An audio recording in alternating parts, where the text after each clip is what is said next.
महाराज जी, भगवान की मर्जी में अपनी मर्जी मिलाना, साथ ही अपना पुरुषार्थ भी करना, कभी कभी ये समझ में नहीं आता कि बहुत मुश्किल होता है कि भगवान की मर्जी क्या है, ऐसे स्वाभाविक भी जैसे है। भगवान ने कहा मेरे में मन लगा दो, अब संतों ने उसकी व्याख्या की कि भगवान में मन कैसे लगे, बोले नाम कीर्तन, नाम जप, भगवान की कथा कहना, भगवान की सेवा करना, भगवान के भाव से परिवार की सेवा करना, दूसरों का उपकार करना, इससे मन भगवान में लग जाता है।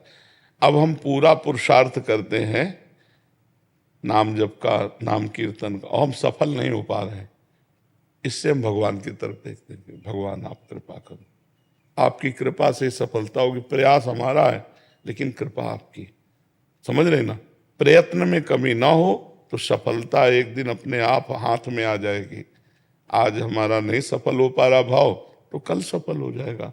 और ना भी सफल हो तो हम हार में नहीं हैं, क्योंकि सच्चिदानंद भगवान के नाम रूप लीला का अभ्यास कर रहे हैं, तो हमारा कल्याण, हमारा मंगल निश्चित है। इसलिए धैर्य पूर्वक नाम जप, नाम कीर्तन, भगवत कथा श्रवण, परोपकार, ये सब करता रहे, और परिणाम भगवान की कृपा है। यह गुण साधन ते नहीं हुई, तुम्हारी कृपा पाओ कोई कोई। जो भगवान का प्रेम है, जो अति दैन्यता है, ये भगवान की कृपा से ही आती है।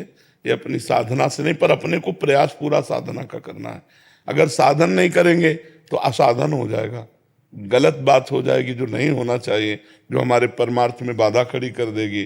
क्योंकि अगर हमारे पास समय खाली है तो मन जाएगा संसार में, जाएगा विषयों में, जाएगा गलत बात में जाएगा।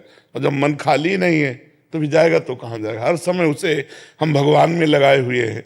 अब ये कि हमारे करने से सिद्धि मिल जाएगी ऐसा नहीं, हमारा करना देखकर भगवान कृपा करेंगे तब हमें लाभ मिल जाएगा, तब हमें प्रेम मिल जाएगा। इसलिए प्रधान कृपा है, प्रयत्न अपना है, कृपा ही लक्ष्य रखनी है जी। महाराज जी, सेवा और कर्तव्य में क्या अंतर है? सेवा तो सामर्थ्य के अनुसार होती है, परंतु कर्तव्य पालन नहीं करो तो पाप लगेगा, इसको हम कैसे समझें? नहीं, कर्तव्य को ही सेवा में बनाना है। जैसे सास ससुर की जो परिचर्या है वो हमारा कर्तव्य है, करना ही चाहिए। और उसी में भगवान को देख लेते हैं कि मेरे भगवान सास ससुर के रूप में, तो हमारी सेवा बन गई।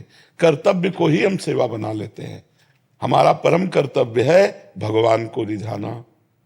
परम कर्तव्य लक्ष्य रखा तो सास ससुर देवर ननंद जो जो परिवार के हैं, पति सहित सबको भगवान का स्वरूप मानकर हम सेवा कर रहे हैं, यही हमारा परम कर्तव्य है। नहीं तो अन्य कर्तव्यों के लिए भगवान ने कहा उसमें पाप नहीं लगता। भगवान ने कहा सर्वधर्मान परित्यज्य, सर्वधर्मान माने होता सब कर्तव्य कर्म, परित्यज्य मामेकम शरणम ब्रज अहम त्वाम सर्व पापेभ्यो मोक्षयिष्यामि मा शुचा। तुम सब कर्तव्य कर्मों को छोड़कर मेरी शरण में आ जाओ, मेरा चिंतन करो, मैं तुम्हें सब पापों से मुक्त कर दूंगा। भगवान ने कहा नहीं, तो हमारा परम कर्तव्य है भगवान को रिझा लेना। तो कैसे भगवान को रिझाएं? तो सब में भगवान को देखें। अपने परिवार का जो कर्तव्य है, पति के साथ एक पत्नी का क्या कर्तव्य है, सास के साथ बहू का क्या कर्तव्य है, बहन के साथ बहन का क्या कर्तव्य, अपने बहुत से कर्तव्य कर्म हैं, उन सब कर्तव्य कर्मों को भगवान को समर्पित कर देते हैं और भगवत भाव से करते हैं। तो इससे हमारा उद्धार हो जाएगा, हमारी सेवा बन जाएगी।